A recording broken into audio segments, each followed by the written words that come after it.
7 വർഷങ്ങൾക്ക് മുമ്പ് ഇതേ ഒരു ദിവസമാണ് ഇന്ത്യ മഹാരാജ്യം സ്വതന്ത്രമായത്. 1947 ഓഗസ്റ്റ് 15 ഇന്ത്യ മഹാരാജ്യം സ്വതന്ത്രമായിട്ട് ഇന്നേക്ക് 78 വർഷം പൂർത്തിയായി. 79ാമത്തെ വർഷത്തിലേക്ക് നാം കാലെടുത്ത് വെക്കുകയാണ്. ഹബീബായ റസൂലുള്ളാഹി സ്വല്ലല്ലാഹു അലൈഹി വസല്ലം തങ്ങൾ പറഞ്ഞിട്ടുണ്ട്, രാജ്യസ്നേഹം എന്ന് പറഞ്ഞാൽ അത് ഈമാൻ, വിശ്വാസത്തിന്റെ ഭാഗമാണ്. നമ്മുടെ വിശ്വാസം ഉറപ്പിക്കുന്നതിന്റെ ഭാഗമാണ് നമ്മുടെ സ്വന്തം രാജ്യത്തോടുള്ള സ്നേഹം എന്ന് മുത്തനബി പഠിപ്പിക്കുകയാണ്. രാജ്യത്തിന്റെ സ്നേഹത്തിന്റെ ഉദാത്തമായ മാതൃകയാണ് സ്വാതന്ത്ര്യ ദിനം ആഘോഷിക്കുക എന്നുള്ളത്. അതിലൂടെ ഒരുപാട് പാഠങ്ങൾ ഉൾക്കൊള്ളാറുണ്ട്. ഈമാനിന്റെ വിശ്വാസത്തിന്റെ ഭാഗമായ ഈ രാജ്യസ്നേഹത്തിൽ ഒരുപാട് ഈ ഇന്ത്യ മഹാരാജ്യം സ്വതന്ത്രമാകുന്നതിന് ഒരുപാട് ആളുകളുടെ പങ്കുണ്ട്. അതിനുവേണ്ടി ഒരുപാട് സ്മരണകളുണ്ട്. ഒരുപാട് ആളുകൾ അതിനുവേണ്ടി പ്രവർത്തിച്ചിട്ടുണ്ട്, ത്യാഗങ്ങൾ സഹിച്ചിട്ടുണ്ട്.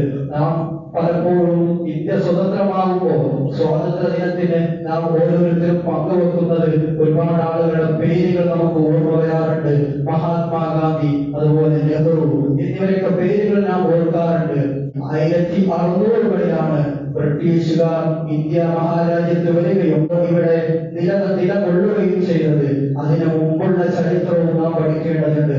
മുസ്ലിങ്ങളുടെ പങ്ക് ഈ ഇന്ത്യ മഹാരാജ്യം സ്വതന്ത്രമാകുന്നതിൽ മുസ്ലിങ്ങളിൽ നിന്ന് ഒരുപാട് ആളുകൾ രക്തസാക്ഷിത്വം വഹിച്ചിട്ടുണ്ട്. 1600കളിൽ ഇന്ത്യ മഹാരാജ്യത്ത് ബ്രിട്ടീഷുകാർ വന്നു.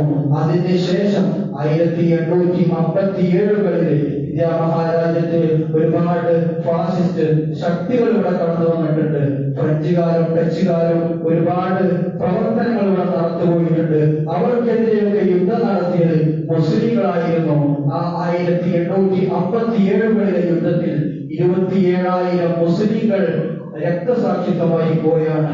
ഇങ്ങനെ ഒരുപാട് ചരിത്രങ്ങളിൽ മുസ്ലിങ്ങളുടെ പങ്കുണ്ട്. അതെല്ലാം വെട്ടിമാറ്റുന്ന ഒരു സ്ഥിതിവിശേഷത്തിലാണ് ഇന്നത്തെ സ്വാതന്ത്ര്യ ദിനം നാം ഓരോരുത്തരും ആഘോഷിക്കുന്നത്. സ്വാതന്ത്ര്യ ദിനത്തിൽ രാജ്യമൊട്ടാകെ സ്വാതന്ത്ര്യ ദിനത്തിൽ പതാക ഉയർത്തലും അതുപോലുള്ള കർമ്മങ്ങൾ നടത്തുകയും ചെയ്യുമ്പോൾ ഒത്തൊരുമയോടുകൂടി പ്രവർത്തിക്കുക എന്നൊരു പാഠവും കൂടി ഈ മഹത്തായ സ്വാതന്ത്ര്യ ദിനത്തിലുണ്ട്. അല്ലാഹു സുബ്ഹാനഹു വ തആല പരിശുദ്ധമായ ഖുർആൻ ശരീഫിലൂടെ പറയുന്നുണ്ട്, യാ അയ്യുഹന്നാസ് ഇന്നാ ഖലഖനാകും മിൻ ദക്കരിൻ വ ഉൻസാ വജഅൽനാകും ശുഊബൻ വ ഖബാഇല ലിതആറഫു. ഒരുപാട് ഗോത്രങ്ങളായിട്ടും പല ജനങ്ങളെ പല വിഭാഗങ്ങളായിട്ട് ഞാൻ ഇറക്കിയിട്ടുണ്ട്, പല ഗോത്രങ്ങളാക്കിയിട്ടുണ്ട്. ഇതെന്തിനാണ്? ഒത്തൊരുമയോടുകൂടി പ്രവർത്തിക്കാനാണ്. യാ അയ്യുഹന്നാസ് ഇന്നാ ഖലഖനാകും മിൻ ദക്കരിൻ വ ഉൻസാ വജഅൽനാകും ശുഊബൻ വ ഖബാഇല ലിതആറഫു. എല്ലാവരെയും തിരിച്ചറിയാൻ വേണ്ടിയാണ് പല ഗോത്രങ്ങളും പല വിഭാഗങ്ങളും ആക്കിയിട്ടുള്ളത്.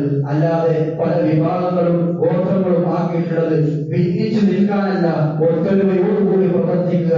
അതാണ് ഇന്നത്തെ സ്വാതന്ത്ര്യ ദിനത്തിലുള്ള സന്ദേശം പങ്കുവെക്കാനുള്ളത്. ഒരുപാട് പാഠങ്ങൾ ഇതിലൂടെ സ്വാതന്ത്ര്യ ദിനത്തിനോടുകൂടെ നാം പങ്കുവെക്കാനുണ്ട്. സ്വരാജ്യത്തിനോടുള്ള സ്നേഹമാണ് ഒന്നാമത്തതായി. പിന്നെ പറയുന്നത് ഐക്യത്തോടുകൂടി പ്രവർത്തിക്കുക, അത് മറ്റൊരു പാഠമാണ്. അതുപോലെ തന്നെ തിന്മകൾക്കെതിരെ ഒത്തൊരുമിച്ച് നിൽക്കുക. തിന്മ കണ്ടു കഴിഞ്ഞാൽ അതിന് ഒത്തൊരുമയോടുകൂടി പ്രവർത്തിച്ച് അത് ഇല്ലായ്മ ചെയ്യുക. അതുപോലെ തന്നെ നമ്മുടെ മുസ്ലിങ്ങളായ സ്വാതന്ത്ര്യ സമരത്തിന് വേണ്ടി പ്രവർത്തിച്ച നമ്മുടെ മുസ്ലിങ്ങൾക്ക് വേണ്ടി അവരെ സ്മരിക്കുക. അവരൊക്കെ ഇല്ലായ്മകൾ ചെയ്യുമ്പോൾ ഒരുപാട് ആളുകൾ സ്വാതന്ത്ര്യ സമര സേനാനികളിൽ ഉൾപ്പെടുമ്പോൾ മുസ്ലിങ്ങളെ വെട്ടിമാറ്റുന്ന അവസ്ഥയിൽ നാം ഓരോരുത്തരും മുസ്ലിങ്ങളുടെ പങ്ക് വിവരിച്ചു കൊടുക്കേണ്ടത് അത്യാവശ്യമാണ്.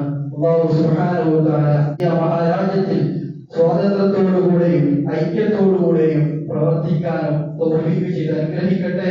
ഈ ഒത്തൊരുമ ഖിയാമത്ത് നാൾ വരെ നിലനിർത്തി അനുഗ്രഹിക്കട്ടെ.